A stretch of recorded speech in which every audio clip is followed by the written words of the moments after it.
కొందరు కోడలంటే ఇంటికి వచ్చిన లక్ష్మీదేవిలా చూస్తే, ఇంకొందరు కోడలు కనీసం మనిషిలా కూడా చూడరు.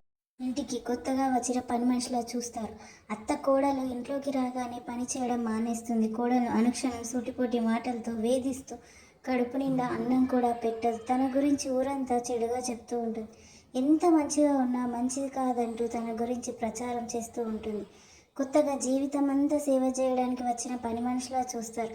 అసలు తనను మనిషిలా కూడా చూడరు. పడుకోవద్దు, కుర్చీలో కూర్చోవద్దు, టీవీ చూడొద్దు, పొద్దు అస్తమానం ఇంట్లో వాళ్ళకి చాకిరీ చేస్తూనే ఉండాలి.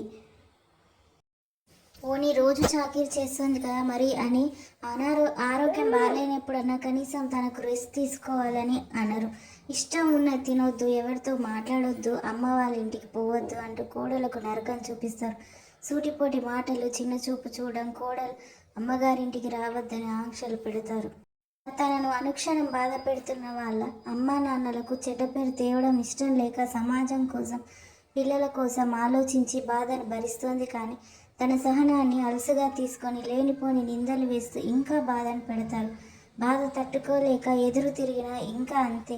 గొడవలు పెడుతుందని, గయ్యాలని, మంచిది కాదని ప్రచారం చేస్తారు.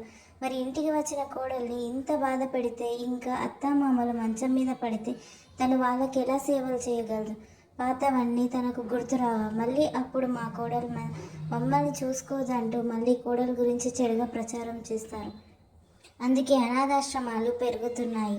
అందుకే కోడల్ని కూతుర్లా చూడకపోయినా పర్వాలేదు, కానీ కొత్తగా ఇంటికి వచ్చిన పని మనిషిలా మాత్రం చూడకండి. తాను ఒక మనిషిని గుర్తించండి. మీ ఇంట్లో మీ తర్వాత దీపం పెట్టేది కోడలు మాత్రమే, కూతురు కాదు. కోడల్ని బాగా చూసుకుంటే తర్వాత కోడలు మిమ్మల్ని నెత్తిన పెట్టుకొని చూసుకుంటుంది. ఆలోచించండి.